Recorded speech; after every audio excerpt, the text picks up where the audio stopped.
hmm The book gives a few historical type of references or illustrations to demonstrate or to illustrate this idea. Can you talk about maybe about one or two of those In healthcare specifically, or outside of healthcare first? yeah, that's very often how we like to lead the discussion, because there are lots of disruptive examples outside of healthcare that people are very well familiar with. I probably talked about computing on our last episode.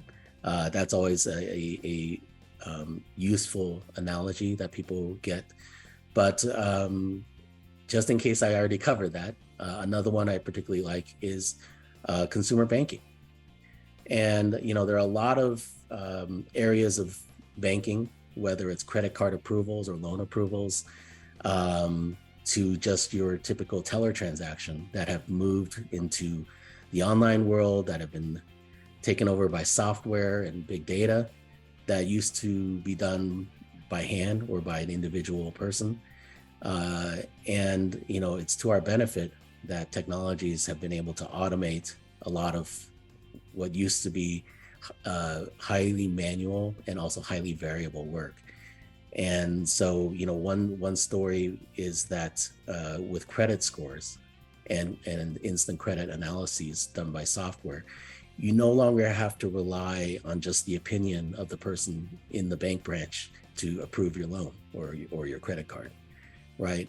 And along with that, you remove any biases. And so you no longer have to worry, is the color of my skin going to matter? Is where I grew up going to matter? And it's using much more objective measures and done instantaneously. And so removing some of that human variation and bias out of the equation has also led to speedier transactions, lower cost transactions, and people getting credit where perhaps they couldn't get credit before, but are still worthy of it. Likewise, with regular banking needs, how much better off are we now that we can conduct some transactions outside of traditional banking hours, right? We don't have to wait for the banking hours of 9 to 5 to go in and withdraw money or do other simple transactions. And a lot of that we can now do not just from an ATM, but also from the comfort of our own home, online, and with our phones. And again, the outcome has been just more accessibility at a lower cost.